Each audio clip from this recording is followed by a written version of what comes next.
Right, here we are going into part 2 of the background loop animation project, and so this is slightly updated from an older version, and so what we're looking at is creating here. I got a few examples going, adding some details to our background loop.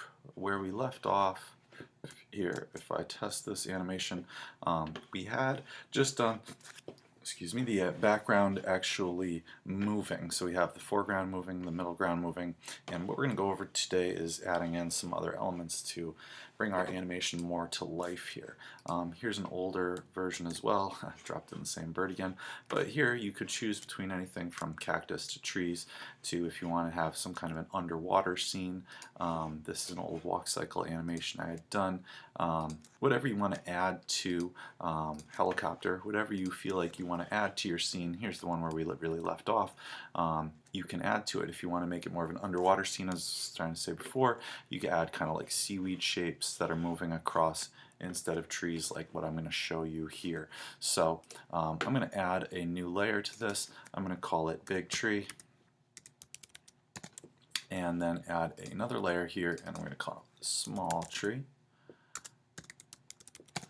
And then one last layer here that I will call Hot Air Balloon. Alright, so now what we're going to do is I'm just going to simply go back and forth between my older animations here. Already have this graphic of a tree, just going to hit Command C to copy it, bring it over to this animation here, hit Command V for my big tree. So you can go about any other way. We've already kind of gone over a few in our course here, how to actually create graphics like this. You can trace one from an image online that you find, or if you want to simply kind of freehand or create your own image, that's fine too. So what I'm doing is just creating the starting point for this here. I'm going to maybe reduce the size of that, and so I can see my whole stage here. Just want to start with this tree right just off the right side of this scene here, and make sure that it goes all the way across the bottom of my stage. So it's going to go all the way across the bottom. I'm not going to really see the bottom of these roots here. So what we want to actually start for that animation, we don't want it to quite start on the first frame. We want to give it a little bit of breathing room there, so we're going to hit F6 or right click and insert a keyframe there on the 10th frame here, and then I'll just scroll down to maybe I believe I went to about the 80th frame here. Yes, I did. So we are going to create a new keyframe here on the big tree layer on the 80th frame, and on that frame there we are going to take our selection tool and just move this tree over to the other side here, and then right click in between those 2 points and create a classic tween. Now what we'll see is kind of the tree kind of moving by quickly. Things that are closest to us should be moving more quickly to create kind of a realistic feel of the animation here. Now we're going to add in the smaller tree. So again, we can do a couple things here. I do believe if I look back at this one, I had a separate graphic. Yes, a separate graphic I created for the small tree. So I'm going to Command C, copy that, and where I actually wanted that to start was a little bit after this other tree goes across, so maybe the 85th frame. I'm going to give it a new keyframe there, and then hit Command V to paste my small tree. The small tree I want to make sure I put down low enough here where it's just onto the layer. So we're going to see the bottom of this, and make sure it's small enough where it's shorter than kind of your middle ground. Your big tree, the first one, wants to be really tall in comparison to the one that's further away. So what we're going to do now is just go ahead all the way pretty much to the end of your 170 frames here. We're going to put a new keyframe there as well, and do the same thing with this tree. Is we're just going to click, drag, and bring it over to the other side of our stage there. So that is its ending point. We're going to right click in between, create a classic tween, and now we'll see that that tree moves across the land as well. So if I command return, we'll see both of these trees cruising on by our scene.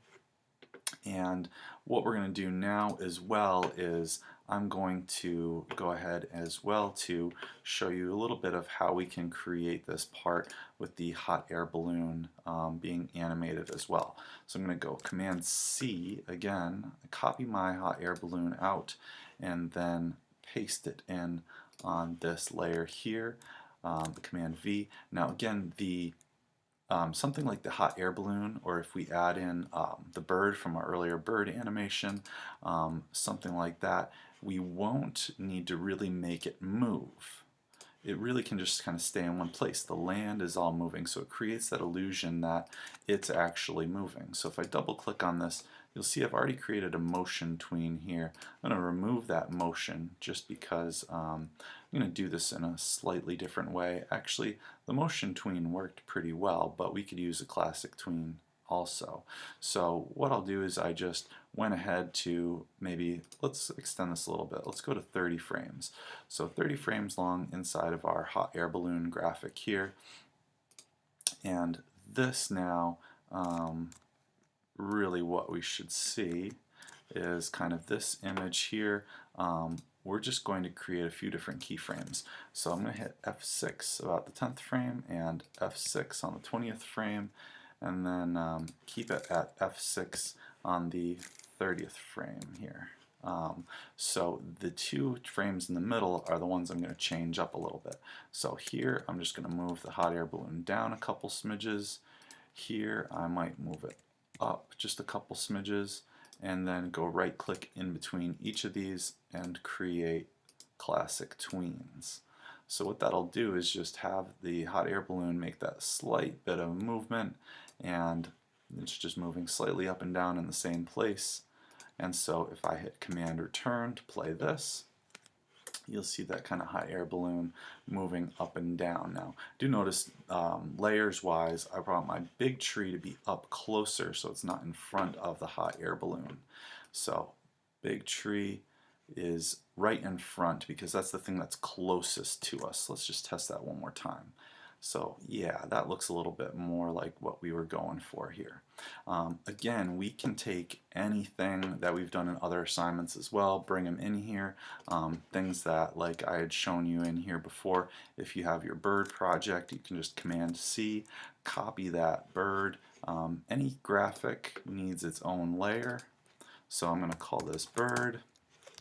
Hit Command V, and now again the bird I don't really need to do anything with either. The bird, I do want it probably going behind the big tree again, but if I just leave it in one spot, it's going to create that illusion that it's actually flying along there as well.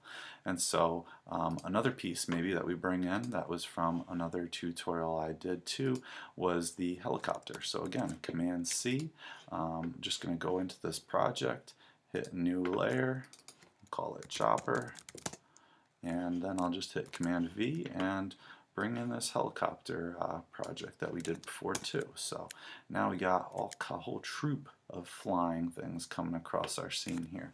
Again, you can create these anything. These could be fish swimming underwater, they could be going through space, this could be an alien ship, whatever you feel like adding to your own animation. Feel free to take your own creative liberties, obviously. So hope you have a lot of fun and get creative with your own projects.